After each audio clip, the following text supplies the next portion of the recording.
everyone. And today we have a yet another beautiful day. We have the privilege to have among us Shireen Bonner, who has come all the way with her husband Jay from New Mexico. And we were just having a chat, and what data she shared with me really stumped me that she is visiting Baba's Samadhi, Mehrabad, after 32 years. So this is a big, big milestone for her. She has achieved after all the longing to come over here and be at Baba's Samadhi and, of course, visit Mehrazad. To give a brief bio about her, she is beloved Baba's niece, daughter of Adi Jr. and Freni.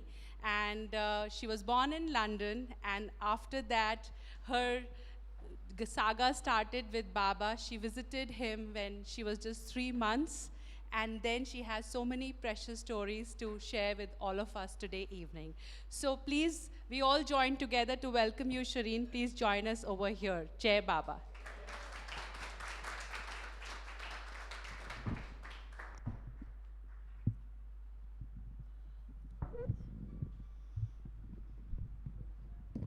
Thanks. Is it possible to turn off some of the lights? Do you think? Because that one's right in my eyes. Is it possible? That one, yeah.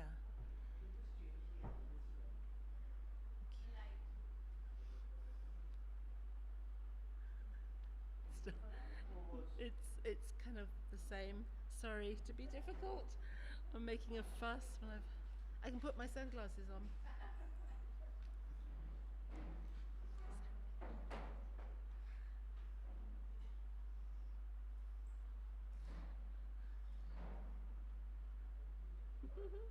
Maybe better, yeah. That's yeah.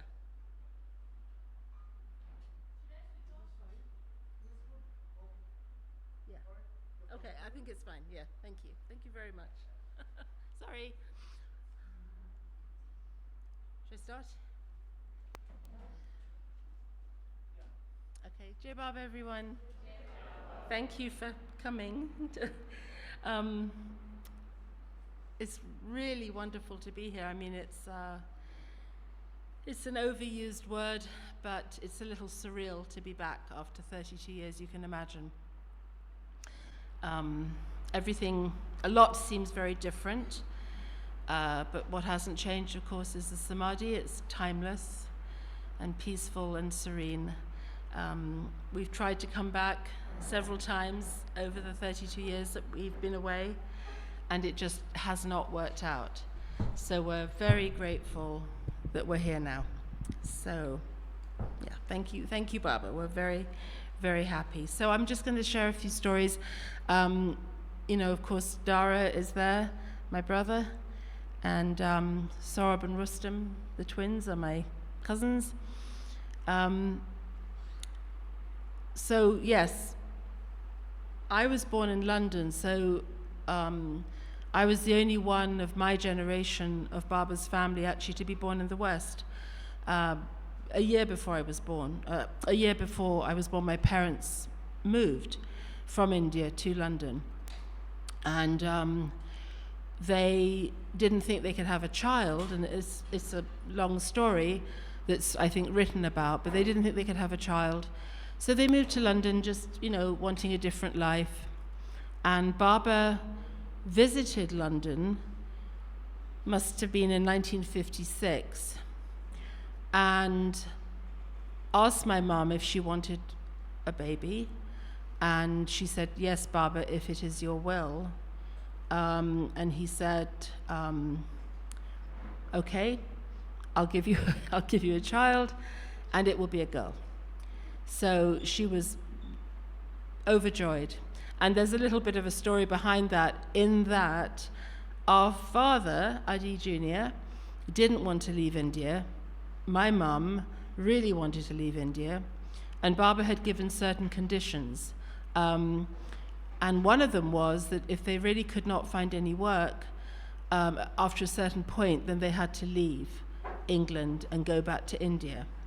So my mum didn't want that. She wanted to stay in England. My dad really wanted to stay in India. Stay in India. And Anyway, it was a lot to do with my mum's job, and she suddenly got a job that she wasn't expecting, and then she found out she was pregnant with me. So I was born in London, and when I was a baby, my parents took me to India to meet Baba and the Lady Mandali, and also for my, it's typical, I think, a tradition here, but for my mum to take me back to her parents, to be with her mother. So I did have the great privilege of meeting Baba for the first time when I was a baby, as many people, met Baba when they were babies. He'd have them on his lap and so on. My mum was very worried that I would make a mess on Baba, but I didn't. And apparently I liked him. I turned my head around and smiled, and so of course she was overjoyed. And then after, I think, 6 months, my dad had already gone back to London, and my brother Dara, who was 13, and baby Shireen, and my mum came back to England. And so that's when my life in London started. So I'll just tell you a few stories. See how long it takes. I won't go on for too long. After that visit, I met Baba twice as a child. Once when I was 7, because our family went back to India for my Navjot ceremony. Do most of you know what that is in the Zoroastrian faith? And then again, when I was 11 in 1968, when Dara and Amrit got married. And of course, that trip, we had barely returned to England. We had barely been back in London for 3-4 weeks, and we got the news that Baba had dropped his body. So this first trip to India, I went as a baby, but as a conscious person, I was 7. So, England back then especially, Susie can attest to this, it was very Church of England. So my school was Church of England. There was no real separation between church and state. I grew up knowing about Jesus. My school, we had assembly, and we'd sing hymns and said the Christian prayers. But, I knew we were different. Photos of Baba were everywhere. Photos of Mera, Mani, the Mandali. And, I suppose, yes, I knew Baba was my uncle. So I just knew that he was my uncle, and there were a lot of photos of him, but not much else. And I always find this really interesting, but where we lived, and our house was Baba's house. I think he purchased it for our parents, and he named it Meher Manzil. And we lived in just the most beautiful part of London. Incredible, really. And our house was sort of in the middle, and down there was the vicarage, and down there was the church. And I think our house was right in the middle. And soon after they moved in, my dad ripped out the beautiful old windows and put an arched window in, and then there'd be there was a photo of Baba in that arch. So, of course, everyone, our house looked different, the facade was a little different, and there's a photo of Baba. And I sometimes like to think if we took a measuring stick, our house was right in the middle of the church and the vicarage. And by the way, my parents became friends with every incumbent vicar, including one who became a Baba lover and was then excommunicated by the church.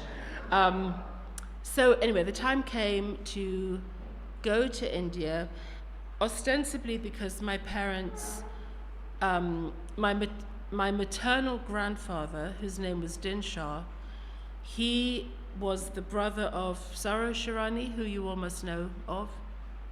Knew.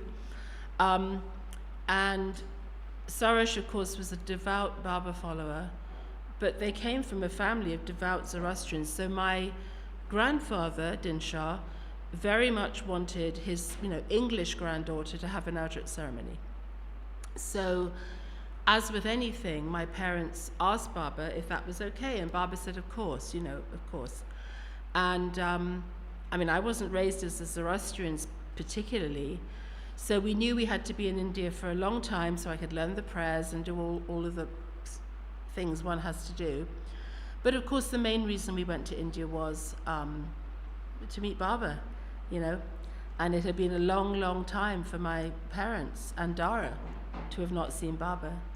So off we went. I was young enough that I think I took 2.5 months off school. I think we were there for 3 months. And as the time for our trip approached, you know, I suppose our dad thought it was a good idea to tell me a bit about Baba. And I remember he sat me down and he said, you know, Shireen, you go to a Church of England school and, you know, you know about Jesus. And I said, oh, yes, I know about Jesus. He said, well, you know, all these photos, you know, I said, yes, that's Uncle Baba. And he said, well, you know, you know about Jesus, and Baba is Jesus come again. Baba is God in human form. So that was the way my dad prepared me. And I said, oh, okay. You know, I was totally on board with that. And I was a little stunned, but very excited. And I went to school the next day and told my best friend that I just found out that my uncle is God. And of course, she was unfazed, not a problem. And in fact, she and I came up with some of the questions that I asked Baba when I was 7. So from that moment on, sorry, I think I'm really taking a long time with this preamble. From that moment on, I was so excited at the prospect of meeting Baba. If any of you have taken your children to meet the Mandali, you can imagine the sort of nervousness my parents felt. I mean, Dara had been in India, he'd been with Baba, but of course they wanted me to be on my best behavior. And I think they were a little conscious of the fact that they were the ones who were parents to a Western member of Baba's family. So they didn't want me to show them up in any way. So my father gave me this long list of instructions, you know, just all these things I had to do, shouldn't do, including that when I were to greet Baba, I shouldn't, you know, throw myself on him, I shouldn't hug him, I'd be given a garland, how to place the garland, that I shouldn't be too excitable. And I said, oh, yes, yes, Daddy, yes, Daddy, yes, Daddy, listen, you know, listened and meant it. So we flew to India. I'd never been on a plane before other than when I was a baby, and, you know, arrived in Bombay, and it seemed like there were 50 people there greeting us. I mean, it's just the way it was, Saroj and Vilu and all these relatives I'd never met before. And off we went to Ahmednagar. And my mum and I stayed with my maternal grandparents, who lived in a house opposite the field from where Vilu Villa used to be. And my dad, and Dara, you stayed at Vilu's, and my dad stayed at Marizad. So after a couple of days, you know, the great day finally arrived when we were off to meet Baba. By this time, I was beside myself with excitement. I mean, you can imagine I was 7. Like most children, I had a really active imagination. I believed in, you know, of course, Father Christmas and everything, you know, and magicians. And I just thought, who is this? Who is this going to be? And I had it in my mind that Baba was, you know, maybe going to be like a magician and could answer all my questions. And I was just bursting. I couldn't sort of really contain myself. So the first morning, Baba sent his cars to all the houses to collect us, and my mum dressed me up to the nines. You know, I was really dolled up. And off we went, an entourage, to see Baba. And, you know, that road, for me, you know, Marizad property, private, it seemed endless. This endless, and my anticipation was building.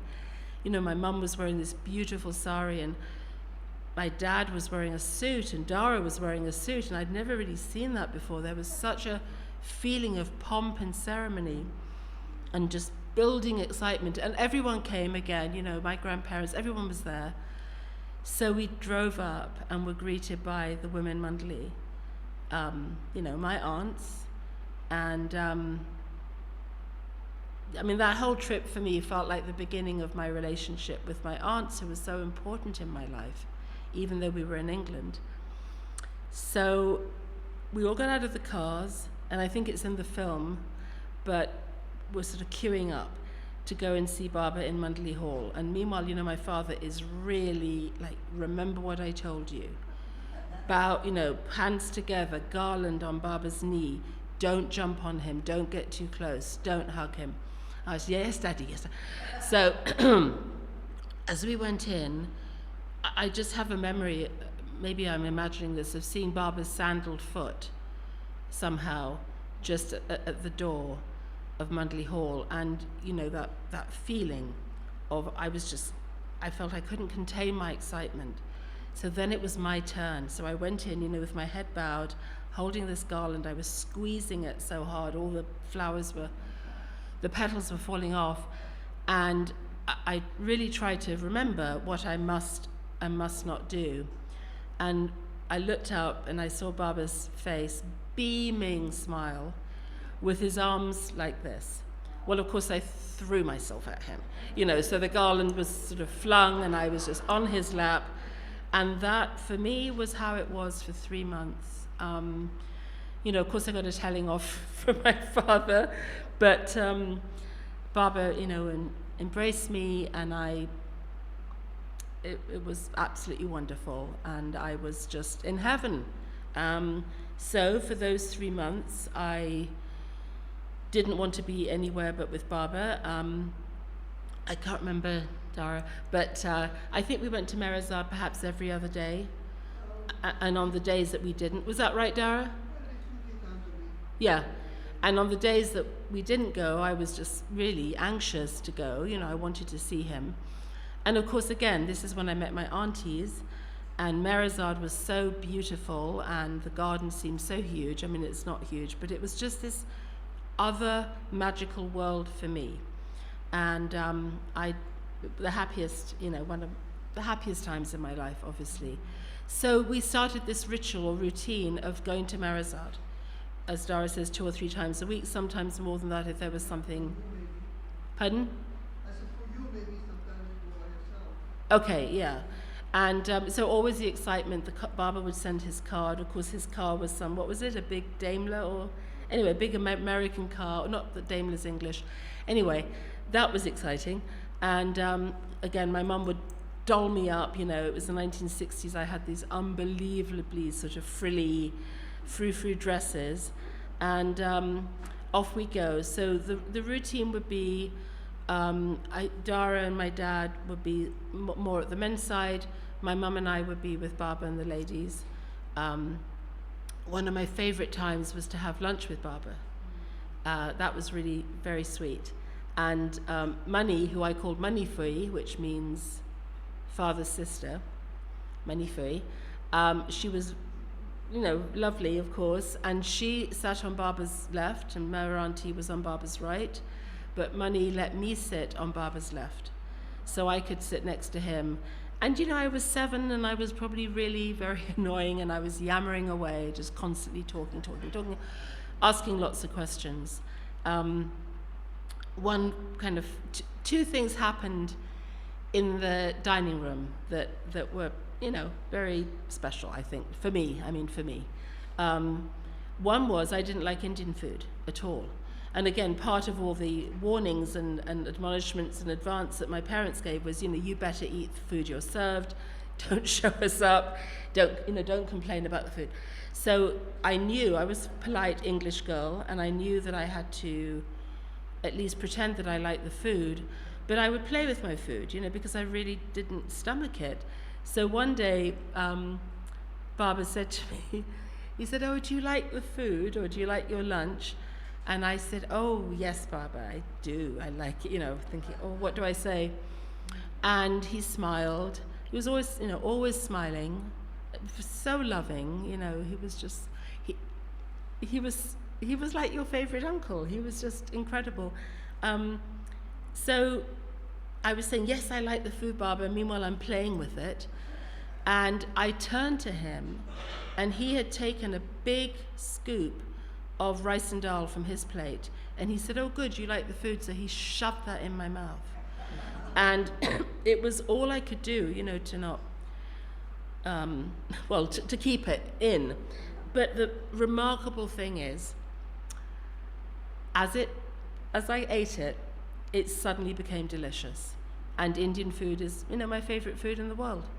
So that was great. And then another thing that happened, and this was so nice because at that age, I was so, as I said, I was so entranced by the sort of magical element of God in human form, and he's my uncle, and he can do anything, So this is a story that my Aunt Money used to tell.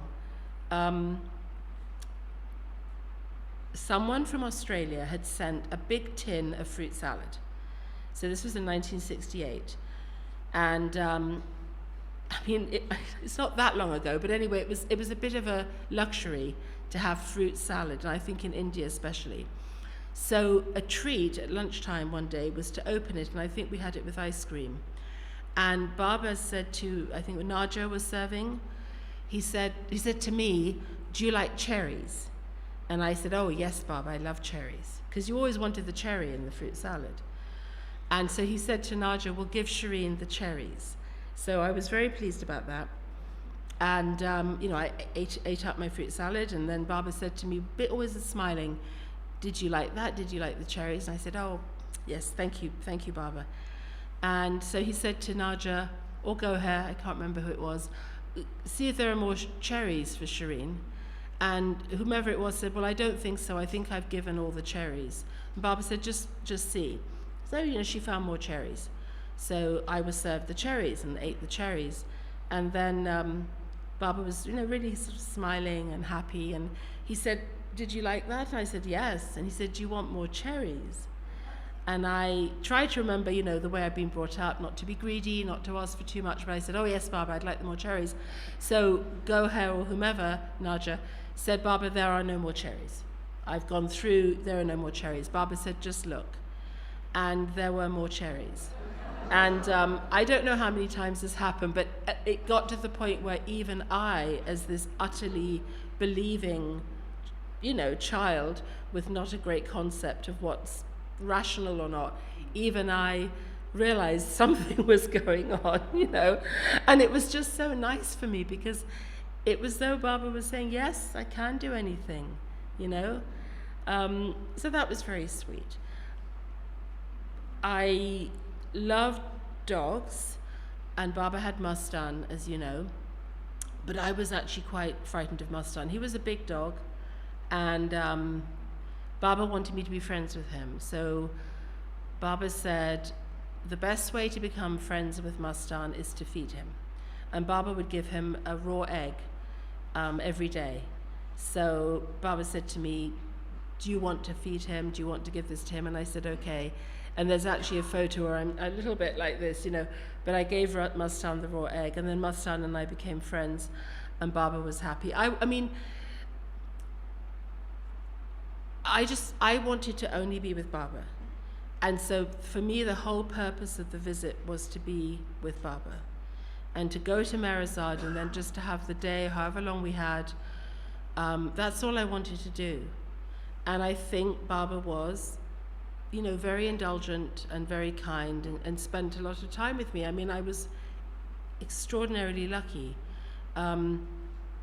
So as time went on a little bit, I think, I became quite emboldened. And, Baba was, he was treating me in that way that you can imagine somebody would, a little girl who's come to visit for the first time. He was so sweet. So I felt I could ask him anything, that I could talk to him about anything. So one day in Mandalay Hall, normally in 1968, when we were there, I think it was 64, 65, we saw Baba in Mandalay Hall. But we also saw him in his bedroom, and I loved his bedroom because it was all pink, as a little girl. It was all pink, and I really liked his bedroom. But I think this was in Mandalay Hall, so I don't know who I told or how I announced it, but I asked Baba if I could ask him questions. And I do remember, even now, all these years ago, looking at our father and my dad having a slightly quizzical look on his face, as so to say, we didn't talk about this, so wonder what's coming. So I asked Baba a list of questions, some of which I'd concocted with my friend, and some that I just thought of myself. And afterwards, I think either Baba or Erich asked Adi, our dad, did you push her to do this? And my dad said, I had no idea, she was going to do this or ask these questions. What was so wonderful is that they were mostly childish questions, but some of them were perhaps not so childish. But whatever it was, Baba took them seriously. He answered each question as though it meant something, as though it were important. It were important to me. I don't want to say Baba came down to my level, that would be ridiculous, but you get the idea of what I'm saying. He just answered me in a way that I could understand and where I didn't feel silly for asking these questions. And I remember feeling so happy and grateful that Baba would take the trouble to respond to me. So that was very wonderful. Shireen, Yeah. share the question where you asked Baba if there's anything higher than the sky. Well, that was one of my more childish questions. But my friend and I, when I went to tell... Answer to that. He did. So when I went to my friend and said, I'm going to meet God in India, and so she and I were like, scribbling, what can we ask? So one of my questions was to Baba, Baba, what is highest in the sky? The sun, the moon, the stars, or the clouds? I wanted to know that. And Baba smiled, and he said, I am the highest of the high. That was so sweet. So that was good. And I asked him other stuff too. One memory I have that it's just such a little thing, but it's so sweet and so emblematic of what it was like being with him. I've been given a little handbag from the bazaar, and I really like handbags. I've always got a bag, and I really like this bag. So I was playing with it, I think, on Mara's porch. And Baba, at that time, I may have the sequence wrong, came out in the wheelchair, I think. I'm not sure, but he sat down on Mara's porch. So I had the bag, and I had Baba. And then at some point, Money wanted to play a game with me. Or maybe I'd been playing the game. So I was very torn between Baba, my bag, and this game with my Aunt Money. And I think more than anything, I didn't know what to do with my handbag. So I thought, well, I do want to play with Money.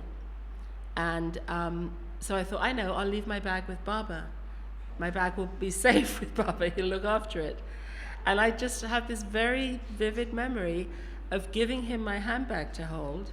And there's Baba sitting there holding this, handbag and looking after it for me while I'm down in the garden playing some little twirling game with Money. And Baba and I, especially in his room, obviously I'm not unique. I mean, this happened with so many people, including his family who actually live in India. But, we just talk about school. He'd ask me about school and what I like to do and what my interests were, and that kind of sort of, chit-chat. I can't remember if I did this when I was 7 or when I was 11. So anybody who's got, any knowledge of this, don't email me and tell me that I'm wrong. But I think it was probably when I was 7. So obviously there were times when I couldn't see Baba. And Dara, it must have been different for you. You were on a different schedule. But I was with Baba all the time, I felt. I thought I should be with him all the time. And then suddenly I'm told, well, you can't be with him because Baba's taking a nap. And I say, oh. But in fact, those times were wonderful because I spent those times with Mara and Mani, Gohar and Katie, my aunts. And, I developed such a close relationship with them. I was so fortunate, even though we lived thousands of miles away. And I like to think that all started when I was 7. So I would sort of occupy myself by playing with my aunts. Um, Also, I would occupy myself by riding Goher's little bicycle, if any of you remember her bicycle. So I'd ride that around the garden. And again, back then I thought the garden was huge. And then I thought, I had discovered a secret path. Well, it wasn't secret at all. Then I thought I discovered a secret back door into Barbara's room, which of course wasn't secret. But I discovered that there was another way of getting into Barbara's room. I'm right about this, right? There was another way, yeah. So I got myself there, realized where I was, and sort of poked my head, I guess, in the window, or whether I hope I didn't open the door, but Barbara knew I was there and called me in. So I'd sort of broken the rules, I'd been told not to disturb him, but I went in. And I don't know if it was like this for you, Dara, or Rustam, or when you were with Barbara, you didn't necessarily realize anyone else was there. And I think everyone who met Barbara, he spoke to me. I don't remember anybody interpreting his signs. So anyway, so I went into his room, and then that started a new sort of relationship where I would sneak into his room and, sit on the bed with him, and we play little games and tell a few jokes. And there was a game I really liked. It wasn't even a game, but back then in England, men going to the seaside would take a handkerchief and knot it in four corners and put it on your head as a sort of sun hat. And so Barbara and I would make these little hats out of handkerchiefs, and I'd put it on my head, then I'd put it on Barbara's head, then we'd do that. That was fun. Simple times back then, so I was happy with that. So then I think I was found out. Somehow it got back to Dad that I was doing this. And of course he told me off, and then the great thing though was Barbara said, no, let her do it. So that was really nice for me. What am I forgetting, Jay? The Najat. So, we were there for this Najat ceremony, which is a big deal in the Zoroastrian community. I mean, Franey, you've had it, we've all had it.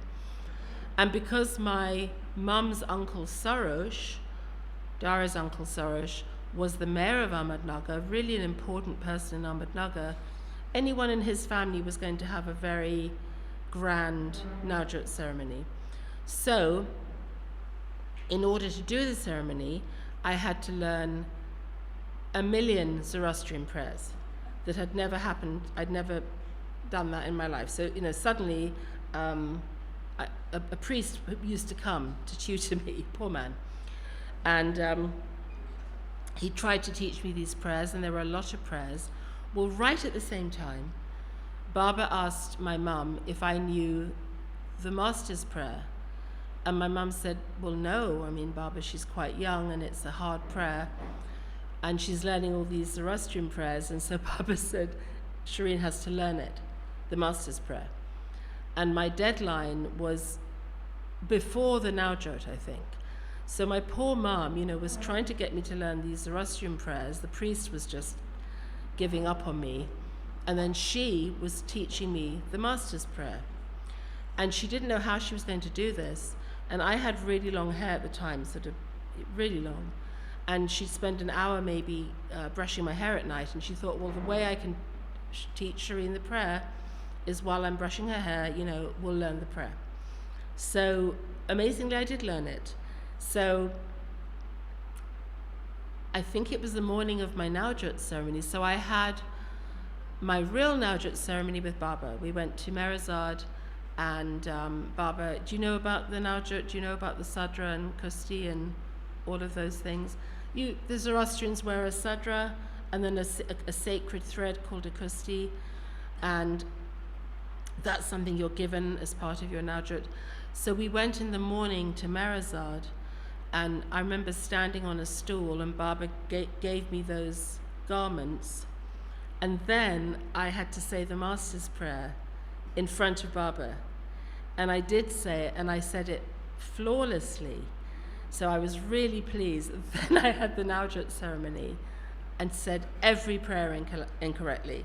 So I remembered the prayer that mattered, but the big public display, I didn't do very well.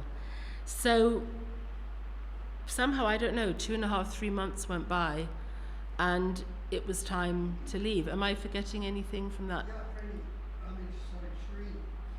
Since you mentioned about your long hair, I want you to tell the story concerning your hair. Because Okay. I often share it with some little girl who wants to cut her long hair. Okay.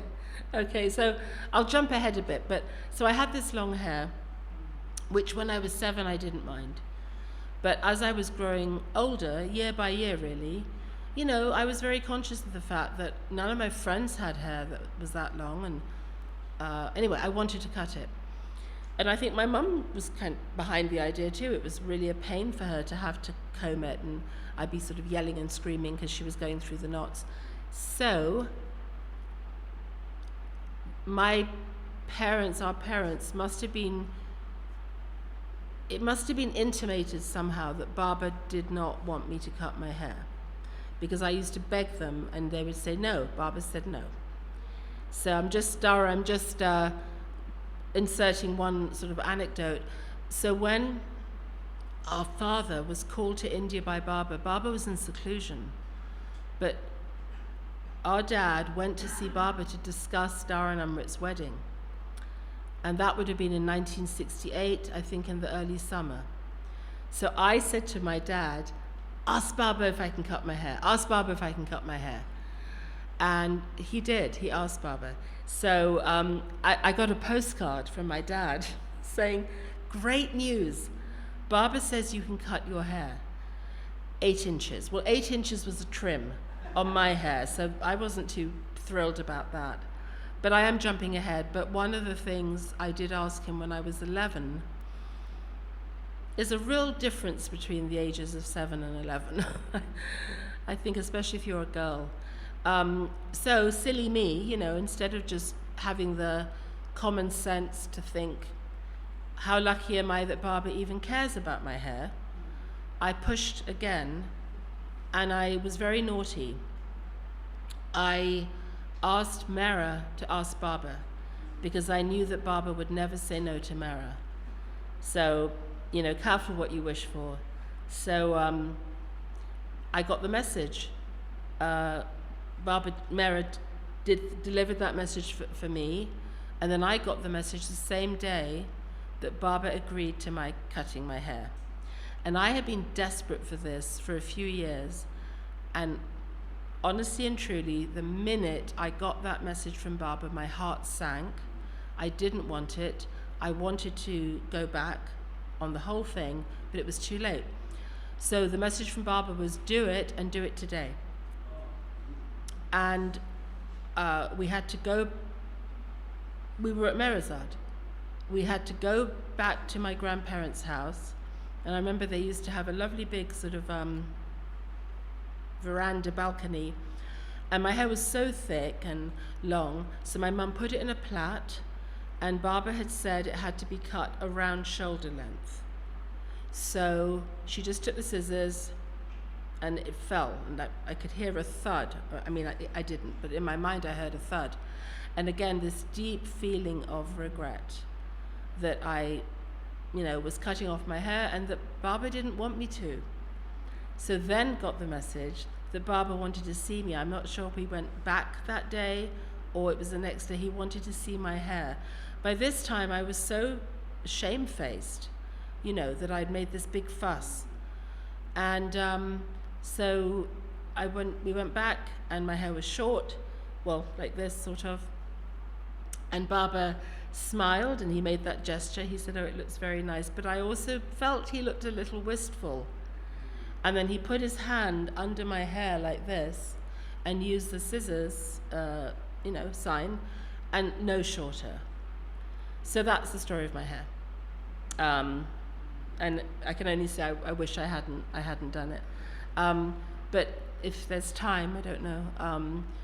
So we left India and went back to England. And of course, you know, and I'm sure for you too, Dara, but you were older and more able to process things. But I was 7 and I was absolutely bereft. Oh, there was one thing that happened in India. This, Baba spoiled me. I mean, he did. Like he would have done, I'm sure, with any little girl who was there, but I was just so happy to be, frankly, the center of attention and getting a lot of attention from Baba, and yes, quite spoiled. So, one day, the car didn't come. And I was all dolled up, ready, to see Baba, take my toys to him, ready to play with whatever games.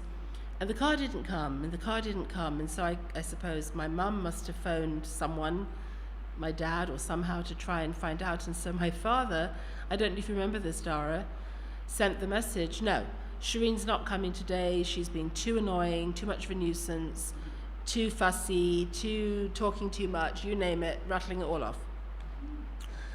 And Baba needs a little break. And of course I was devastated.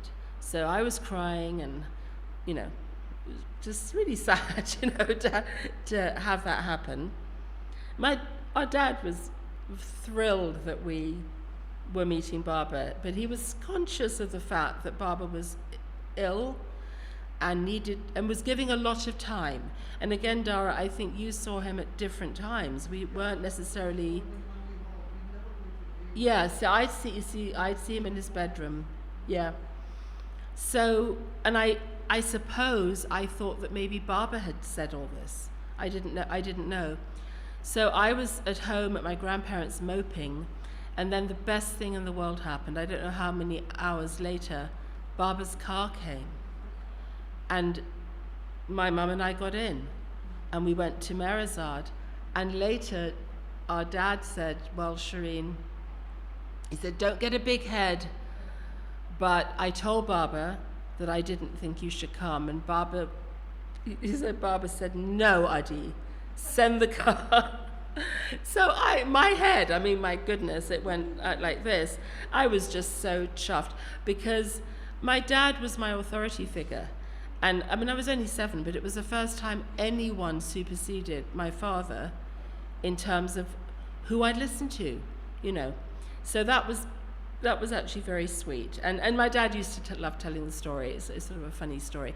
So we left Baba and went back to England. And, of course I was so sad and crying and didn't want to leave him. And I think I just thought we'd live in India with him.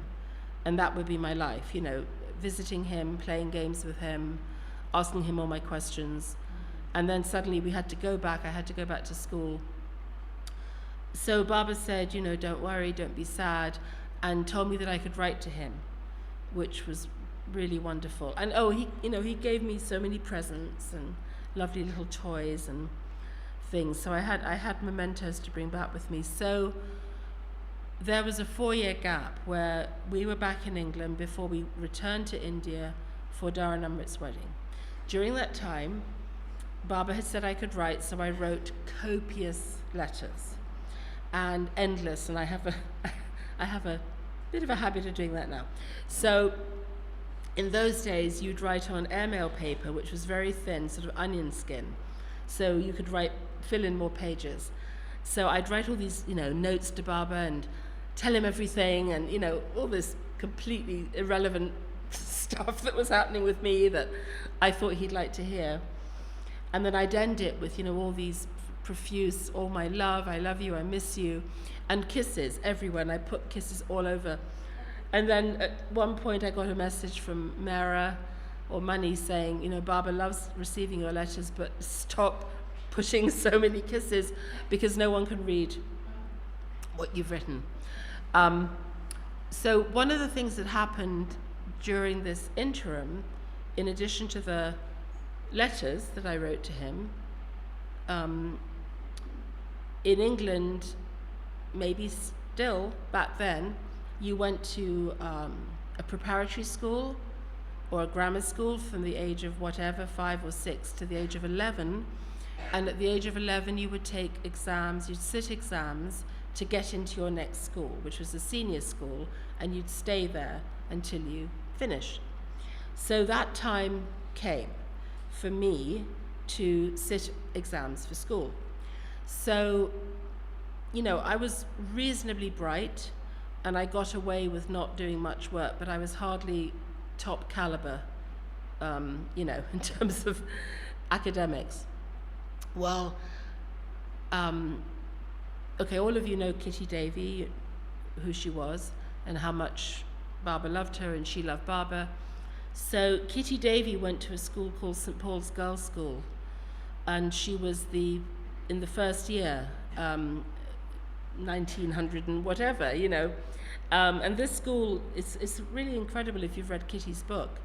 When Kitty was a student at St. Paul's Girls' School, Gustav Holst, the composer, was the school's music teacher. And she always said that he was her conduit to Barbara because she took music lessons from him. He had an interest in Eastern mysticism, and that led her to Barbara. Anyway, she loved going to that school. So I don't even know how it really came about, but all of a sudden, the message came from Barbara that I should go to the same school as Kitty, St. Paul's Girls' School, which back then and to this day is in the top 2 or 3 schools in England, academically speaking. So my poor mum panicked and said, well, there's no earthly way Shireen is going to get into this school. But it sort of developed. Barbara wanted me to go to this school. And he even mentioned, Kitty Davey went there. Then Kitty became sort of involved and she loved the school. So my poor mum, so in those days, well, you'd sit several exams.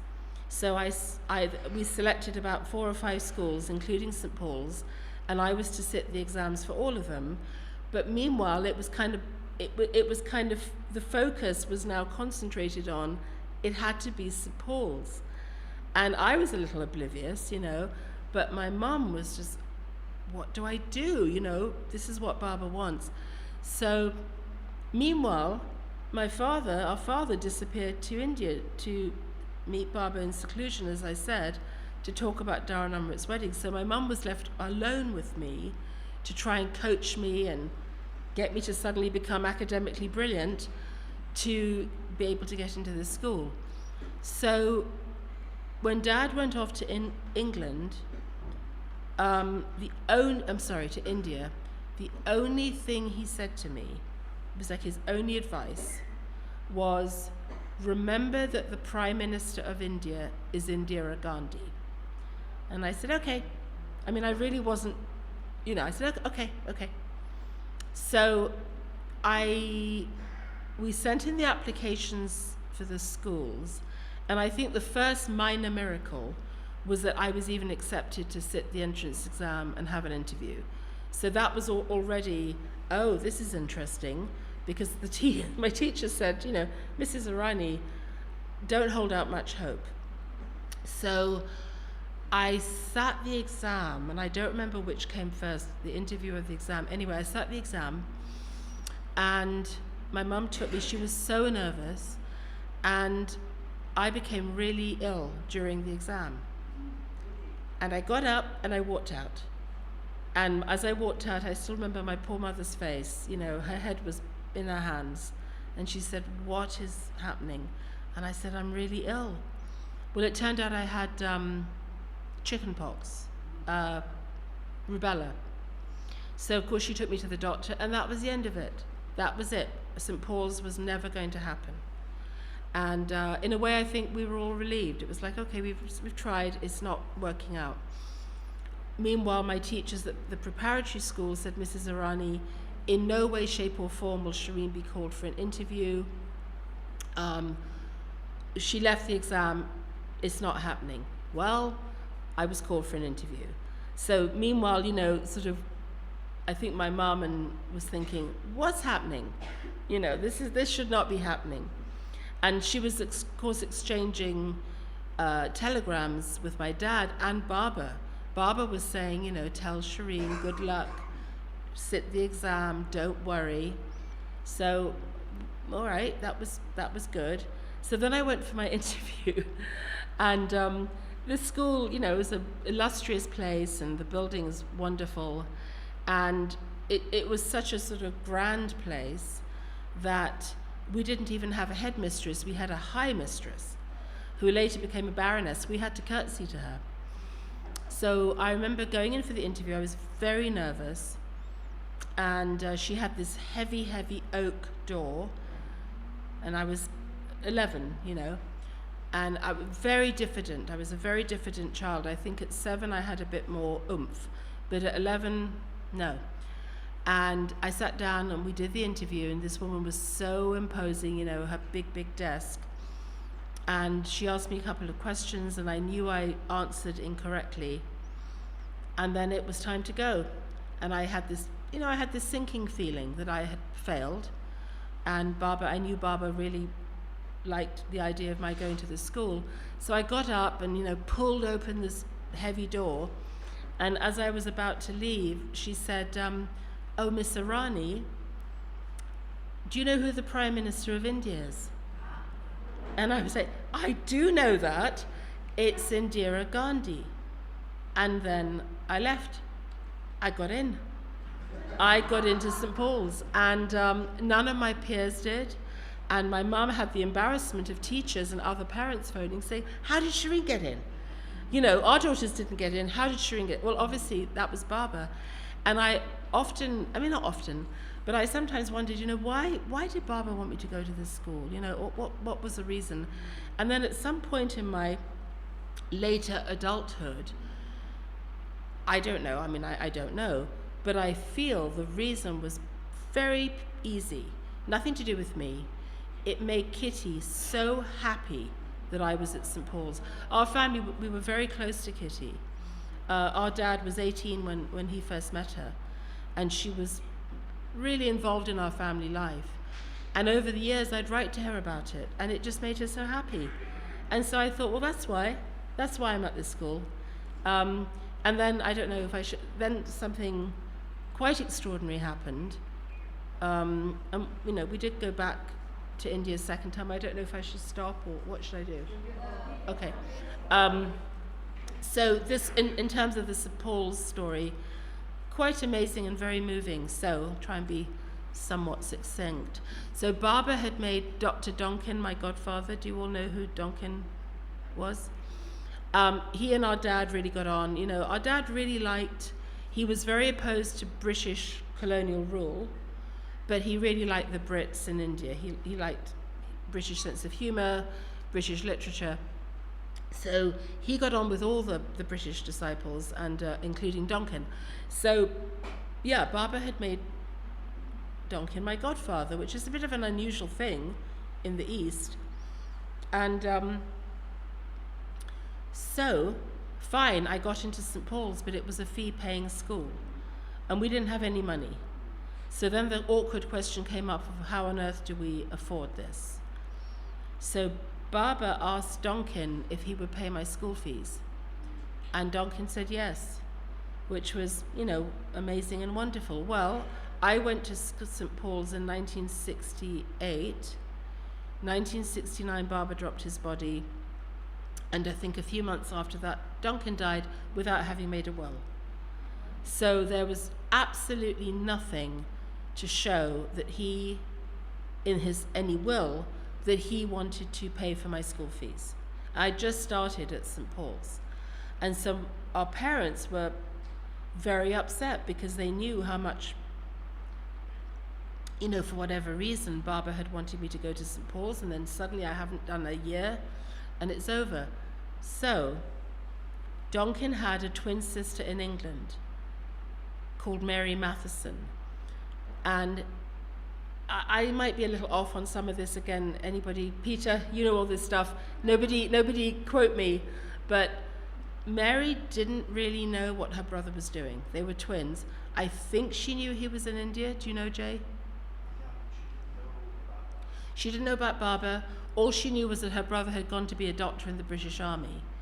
And then I think no contact. So she knew nothing about Barbara. Somehow our father found out about her, and he thought, well, oh, and she was his next of kin. She was Donkin's next of kin. So because Donkin hadn't changed his will, to leave everything to Baba and the trust and all of that, she was going to inherit Donkin's money. So somehow my dad found out where she was, contacted her, phoned her. And, I have sort of vague memories of how embarrassing it must have been for him, a perfect stranger, to say, you don't know me, you don't know what your brother's been doing for the past X number of years. He gave a brief explanation and said, your brother's goddaughter, etc., etc., expecting her to slam the phone down, and instead she said, come and meet me and tell me about my brother. I mean, imagine not knowing anything. So I can remember this. Dara, I think you came too. We all got on a train and went to her house in the country. So she lived in a very nice house, and she and her husband and children were very nice to us and greeted us. And so I was taken off, to play, so that my parents could have a conversation with her, which must have been, again, somewhat humiliating and awkward, to basically go begging for money. But what happened was she was fascinated by her brother's life. Dad was able to tell her what a great man he was, and then he just laid it out. He said, this is what happened. Oh, he brought The Wayfarers, written by Donkin. She had no idea he'd written a book. I mean, nothing. She didn't know anything. And he also brought, the sort of saving grace was that he did have letters from Donkin, basically as witness to the fact that Donkin wanted to pay my school fees, and he had some bank accounts. So there was some sort of physical evidence too. So, amazingly, we had our tea, and at the end of it, she agreed to pay my school fees throughout my entire schooling. She sent occasional little checks to help with school uniforms. Her duty, as it were, was finished when I left St. Paul's. She continued to send a little money to help when I was at university, sent me a graduation present. I mean, it's very moving to me that this woman, a total stranger, heard this story from a total stranger and felt convinced that this was the right thing to do. So another thing, that going back to St. Paul's before I stop or talk about the next visit, was when Dara and Amrit's wedding was being organized. It was big deal, a lot of excitement. And Dara, you and Amrit married on 23rd December 68. And of course, Baba dropped his body in 31st of January 1969. So my school, I had a long summer holiday and a short Christmas holiday. And our father asked Mum to write to either Baba or Mera, big mistake, and say, please could the wedding, already Baba had said the wedding should be in December. And basically, Mum wrote and said, please could the wedding be in the summer? Shireen has a summer holiday that's long. And Baba or Mera, or anyway, the message came back, no, it's in December or not at all. And of course, Baba knew. She wanted it the following summer. She wanted it the summer of 1969. So that was the message. And then my dad thought, oh goodness, what do we do? So he wrote to the High Mistress and explained that we were going to India, could Shireen have some time off? And she wrote this very snooty letter back saying, St. Paul's girls do not miss school under any circumstances. So we only went to India for a short time, and that was for Dara and Amrit's wedding. So, shall I go on? So, well, anyway, again, the excitement was off the charts, as they say. For me, it was Dara's wedding, but I was like, oh, this is so exciting, And obviously, because we were going to see Baba and my aunties again, but I was so excited that Dara was getting married. And, I'd have a sister. And also, when I was 7, I asked Baba if I could have a baby brother or sister, and he said no. But I knew that when Dara married, they probably would have children, and I'd have my babies. And that's what happened. So I was just, really thrilled about this wedding, and the palpable feeling of excitement in our house to go back to India and for Dara's wedding. I mean, obviously Dara must have spoken and can express it much more eloquently and from a much more personal viewpoint. I mean, for me, I was going to see Baba again. So the same thing happened.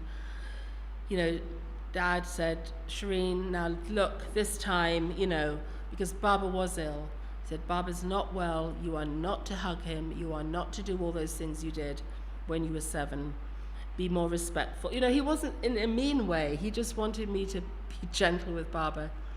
And it was like a repetition. I mean, it was the same thing. We went, this time though, Baba was in his bedroom. I don't think he was well enough to be in Mundley Hall. And on that trip, Dara, it must have been the same for you, but even as an 11-year-old, it was very obvious that Baba wasn't well. He wasn't the same person as he was when we went in 1964-65. But still, Baba held out his arms, and I still ran to him and hugged him, and it just felt like a continuation of that relationship. And he told me he liked getting my letters, and so this trip was about the wedding, obviously. And so for me, it was a little different, because I wasn't the center of attention, and I couldn't be with Baba the whole time, and I had to understand and adapt to that. But still, there were many days when there were special times with Baba. And again, the wedding is what mattered. But I do cherish, I had a few times with Baba. So when I went when I was 7, my parents said, take Baba some gifts. I made a few things. They were pretty bad. I'm not a sort of arty, crafty person at all. I made something quite hideous. I made a papier-mâché owl. And it was really ugly and huge. And I remember giving it to Baba, and then Mara took it away really quickly and put it on the fridge, so it was not on full display. So I made these, and you must all know, I mean, Baba liked people to entertain him. Well, again, I was basically a talentless child, and all I could do was sing All Things Bright and Beautiful in Mundley Hall by myself, in a croaky voice. That's when I was 7. So when I was 11, I thought, no, I don't want to repeat a repetition of that. I've got to come up with something. And the only thing I was really good at was telling jokes. And back then we had a really fabulous Irish comedian called Dave Allen. You remember Susie?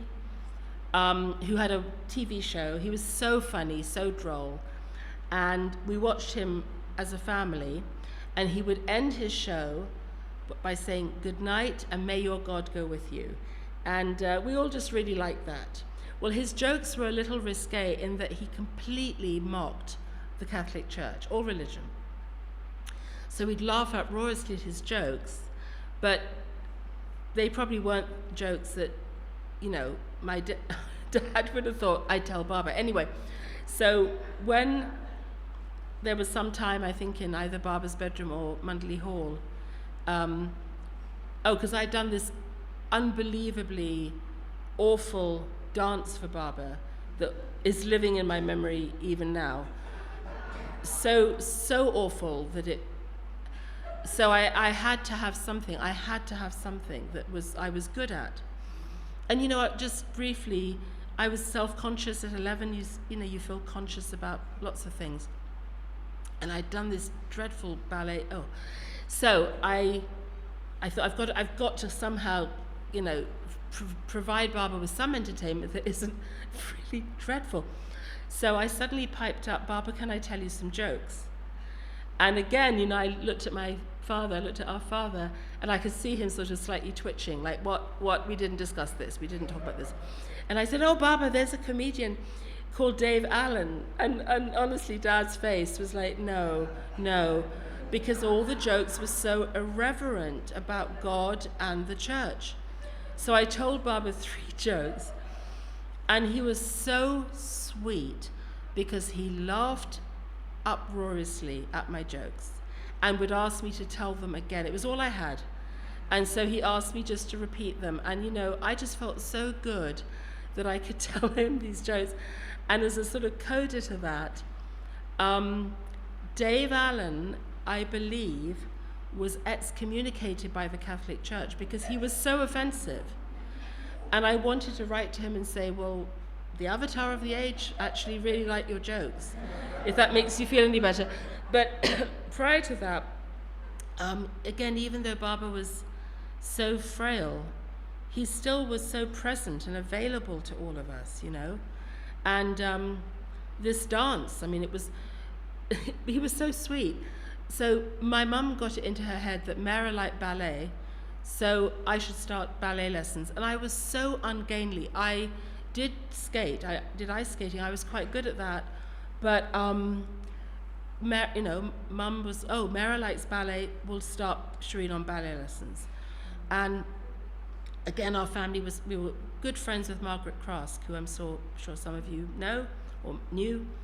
And Margaret, being a prima ballerina, said, well, wait until Shireen's 8 and then start her. I was so bad that my teacher said, basically, I can't teach this girl unless I give her private lessons.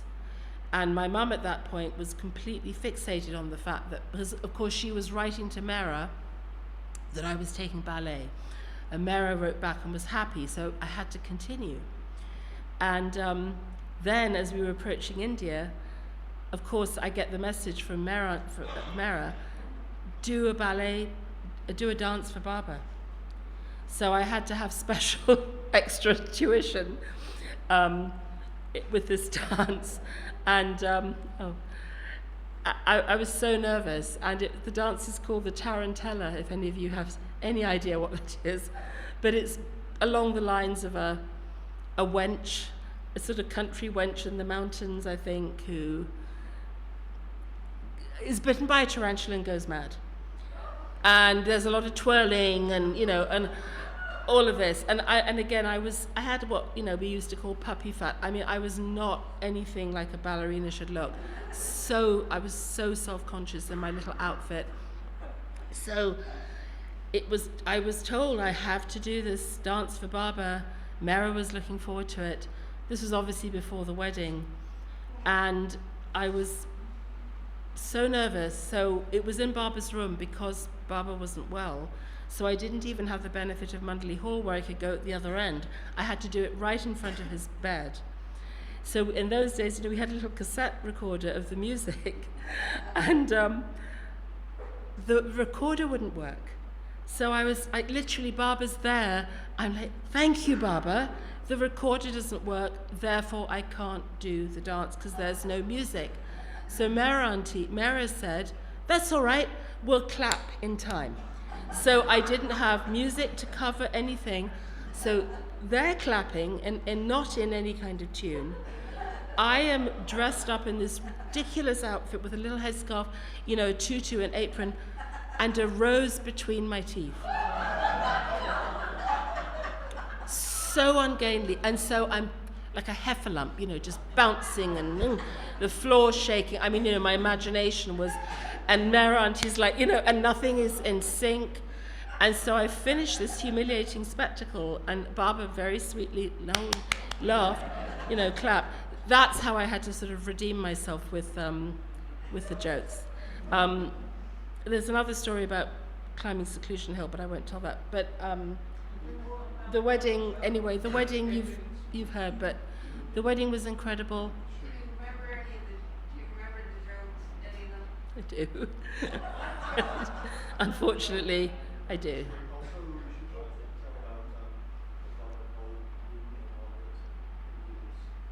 Yes. So Dara Numrit, was it before you married Dara or after that Baba called us? When Baba embraced Amrit and me? They actually put both their head on his chest. Yeah, I think it was, after the wedding. Yeah. So it was really close to when we were leaving, and leaving India. And anyway, Baba did. He called Amrit and me in to his room, and we knelt in front of him. And he, as Dara said, took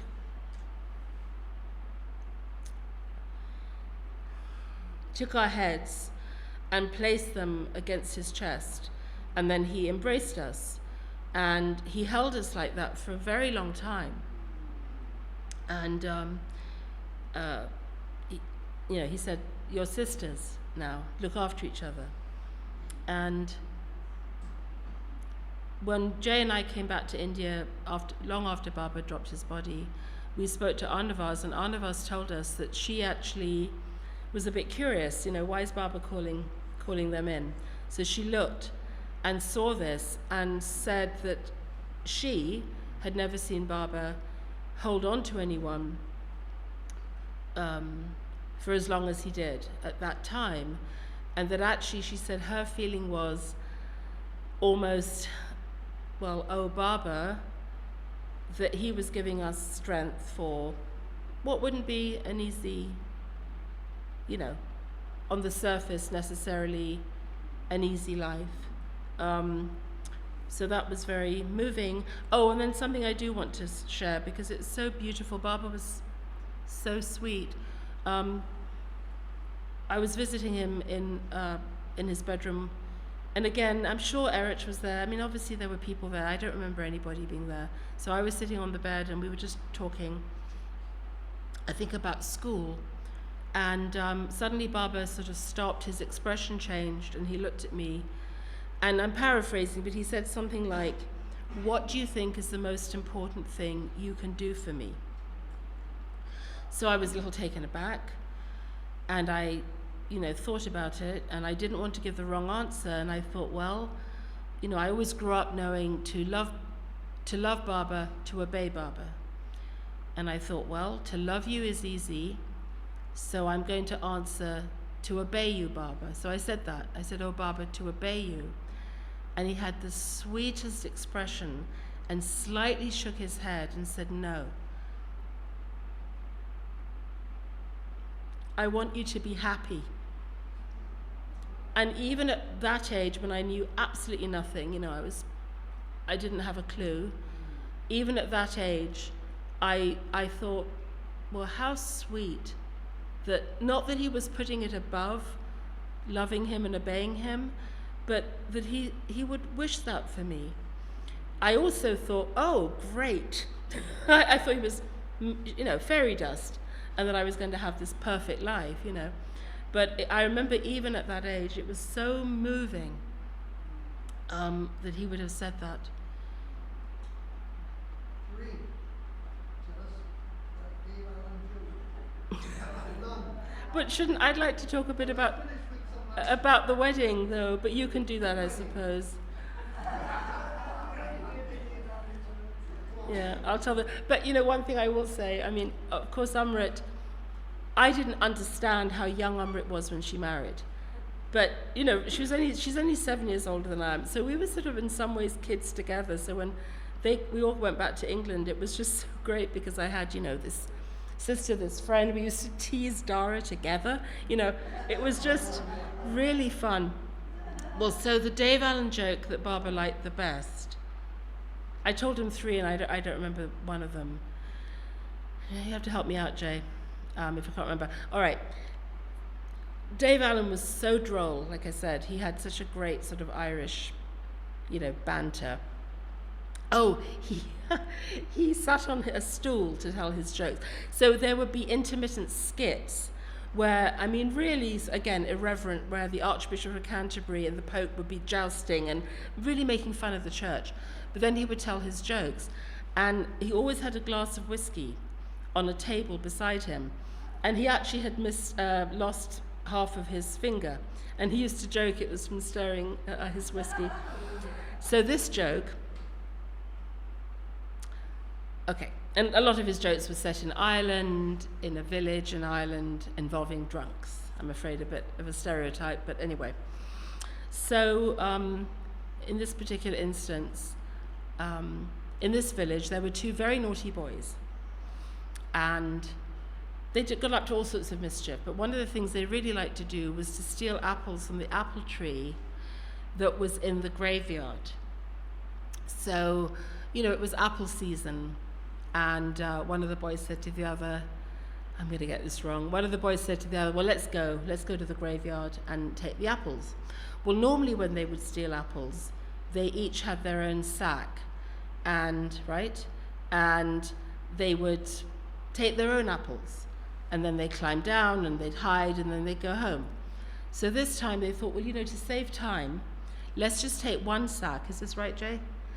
One sack, and we can divide them afterwards. It'll be faster if we just take them all down. Okay, so the graveyard had this big wall, and then of course it had all the gravestones. So the apple tree was behind the wall inside the graveyard.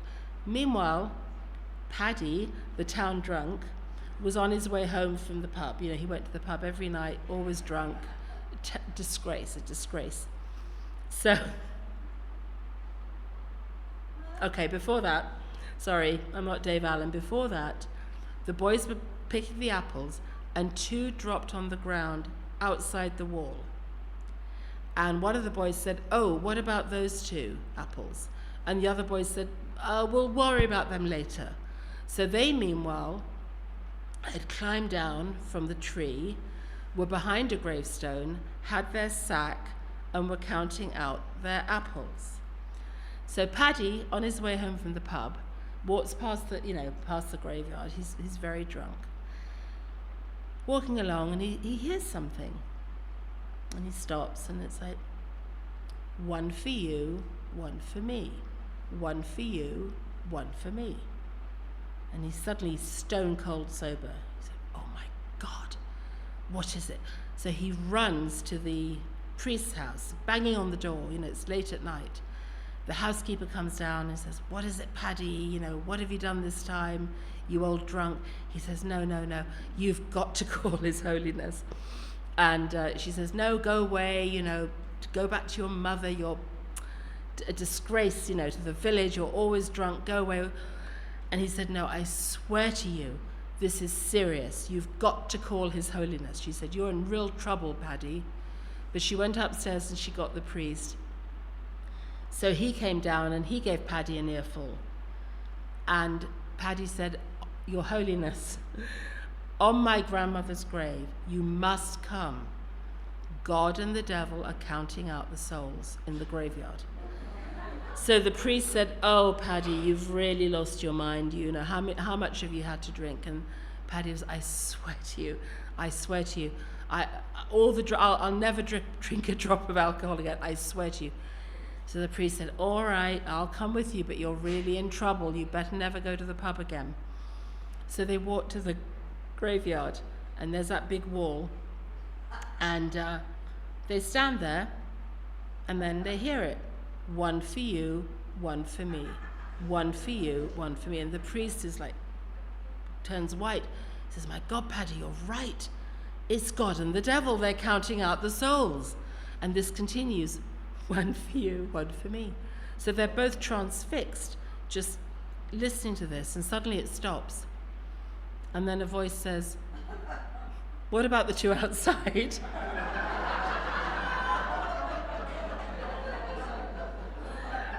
Baba really laughed. He really laughed. And that was the joke he had me say again and again. So, one more joke? This is an old one. You probably all know this. So, okay, Paddy again. So Paddy's found another pub to go to now. So,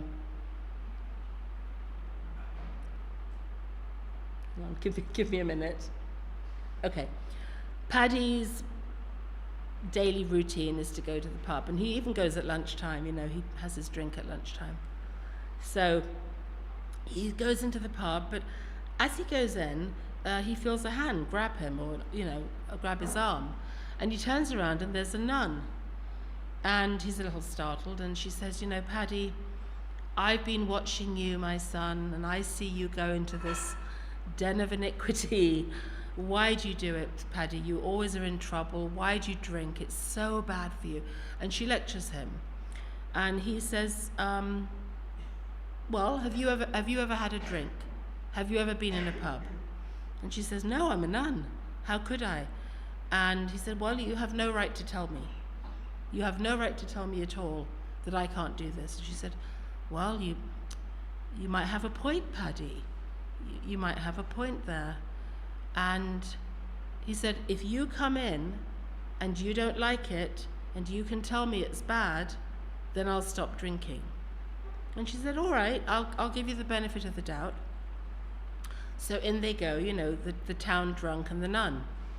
So they sit down at a table, and he said to her, well, I'll have to get you a drink.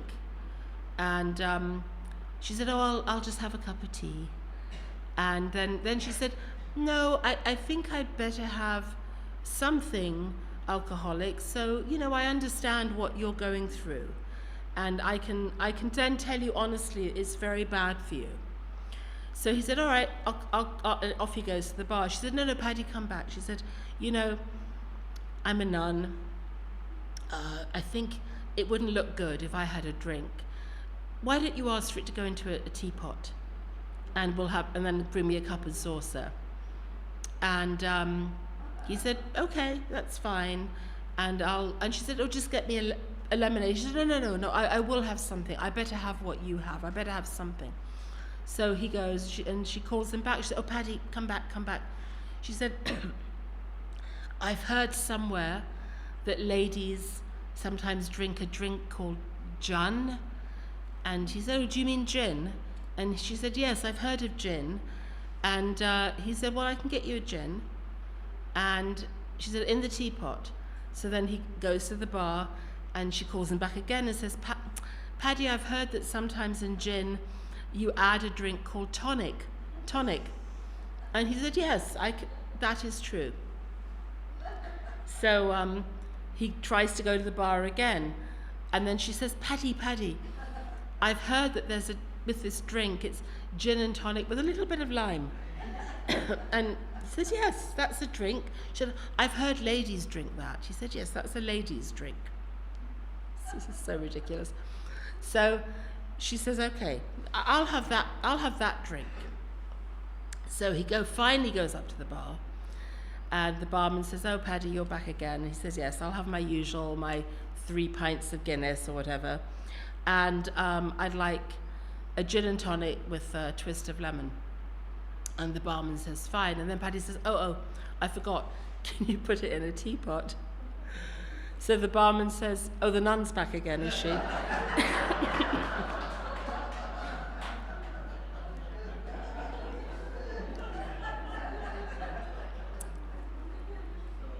That's it. Jai Baba.